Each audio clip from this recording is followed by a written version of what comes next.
Hey everyone, Bansmax here, what's up? And today I'll be showing you how to tank immersive Pandaria in patch 5.3 as a Blood Death Knight.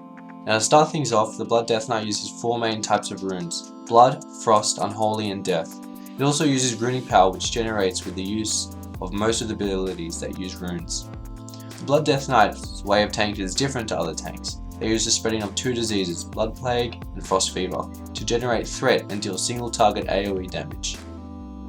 To grab attention for a single target, you can either use Death Grip or Dark Command.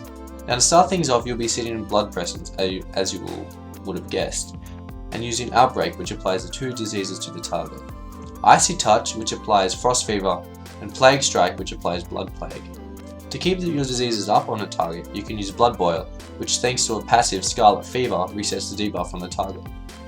Now the buffs you will be using are Bone Shield and Horn of Winter. The main single target abilities you'll be using is Death Strike, which is an ability that hits the target with 185% weapon damage plus 499, and then heals you for 20% of the damage you hit.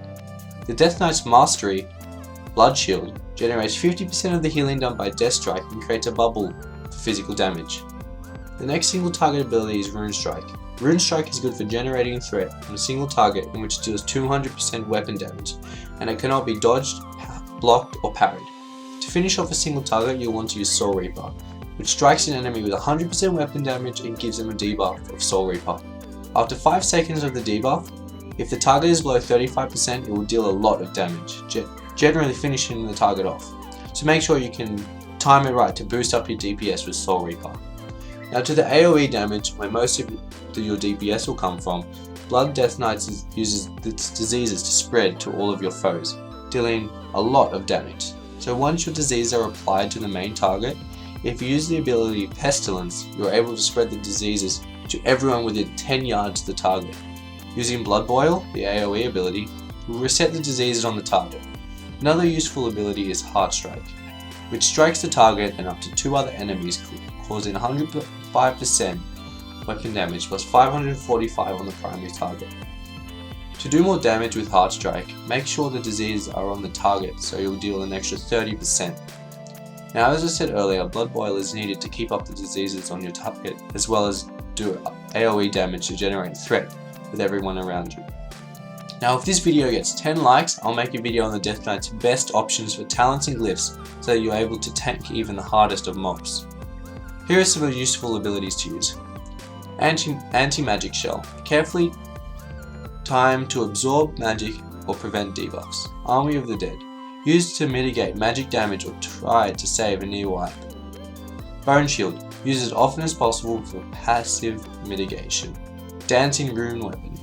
Used before taking a high number of melee attacks. Death Grip. Used as a secondary taunt.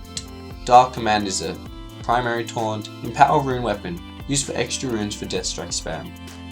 Icebound Fortitude, used proactively to reduce incoming damage.